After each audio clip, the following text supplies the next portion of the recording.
Di tengah kehampaan alam surgawi guntur yang hampir runtuh, Wang Lin melesat maju menggunakan sebuah pecahan benua raksasa sebagai pijakannya. Dari kejauhan, pandangannya menangkap sinar merah redup yang melintas di antara kegelapan. Di dalam pancaran cahaya tersebut, muncul seorang wanita cantik. Namun, wajahnya tampak pucat pasi dan matanya dipenuhi kepanikan luar biasa. Wanita itu berjuang mati-matian menghindari ancaman keretakan spasial yang bermunculan secara acak. Tubuhnya bahkan nyaris terhisap dan ditelan oleh celah hampa udara yang mematikan.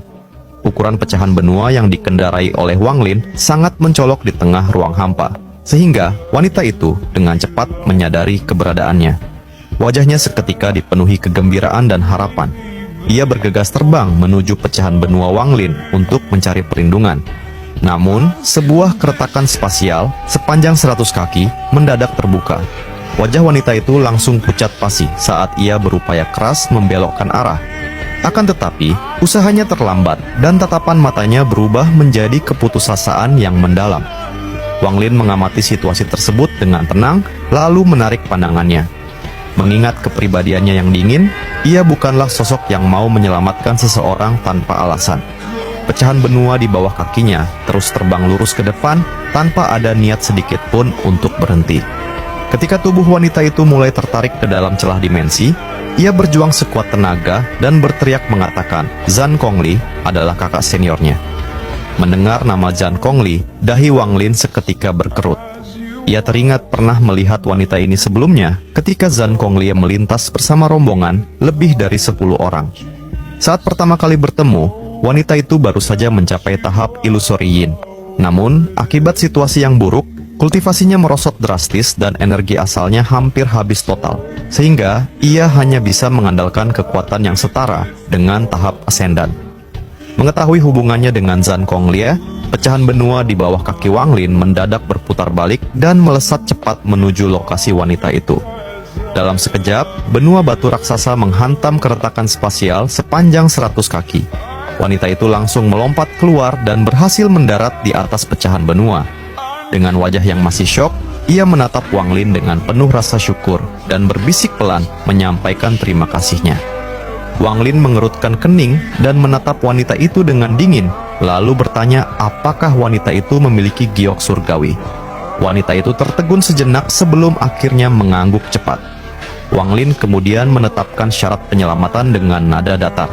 10.000 giok surgawi sebagai imbalan karena telah menyelamatkan nyawanya, dan 10.000 giok surgawi untuk setiap jam ia menumpang di atas pecahan benua tersebut. Pecahan benua terus melesat ke kejauhan. Di dasar mata wanita itu muncul kilatan rasa jijik dan pandangan menghina yang tak terlihat. Ia tidak menyangka sosok senior yang sangat dihormati oleh kakak seniornya ternyata adalah orang yang sangat berhitungan. Jika ia tidak menyaksikan pertarungan Wang Lin melawan pria berambut putih sebelumnya, ia pasti tidak akan pernah mempercayai sosok di depannya ini sebagai seorang senior terhormat. Setelah itu, ia melemparkan tas penyimpanannya dan mengatakan ada 50.000 giok surgawi di dalam tas tersebut. Wang Lin menangkap tas itu dan menghapus segel ilahi di atasnya, lalu memindai isinya. Setelah memastikan jumlahnya benar, ia memejamkan mata dan kembali berkultivasi tanpa memedulikan wanita itu lagi. Di sisi lain, wanita itu tidak menyangka bahwa Wang Lin benar-benar menghitungnya. Hal itu membuat penghinaan di hatinya semakin memuncak. Sambil menghela napas panjang, ia duduk di area yang agak jauh dari Wang Lin dan menatap kosong ke arah kehampaan sambil berbisik dengan cemas memikirkan nasib Zhan Gongli.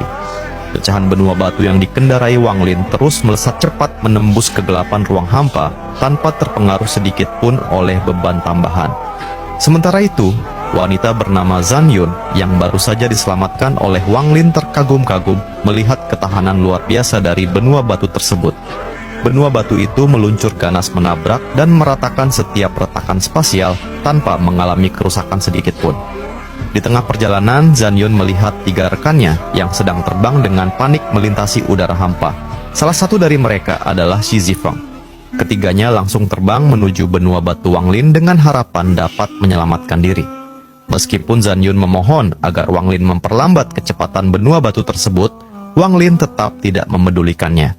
Jan Yun kemudian mengulurkan selendang sutra merah miliknya ke arah luar untuk menjangkau ketiga rekannya dan berhasil menarik mereka bertiga naik ke atas benua batu. Saat berhasil mendarat dengan selamat, Xi Zifeng sangat terkejut ketika menyadari sosok yang mengendalikan benua batu di hadapan mereka adalah Wang Lin. Ia langsung membungkuk dengan penuh hormat karena mengingat Wang Lin pernah menyelamatkan nyawanya di masa lalu. Namun, Wang Lin yang merasa kehadiran mereka membuat situasi semakin merepotkan langsung bertanya dengan nada dingin mengenai keberadaan giok surgawi. Sebelum Xi Zifeng sempat menjawab, Jan Yun dengan cepat menjelaskan aturan tarif yang ditetapkan Wang Lin. 10.000 giok surgawi sebagai imbalan menyelamatkan nyawa, dan 10.000 giok surgawi untuk setiap jam menumpang di atas benua batu. Xi Zifeng beserta kedua temannya tanpa ragu mengeluarkan dan menyerahkan kantong giok surgawi milik mereka.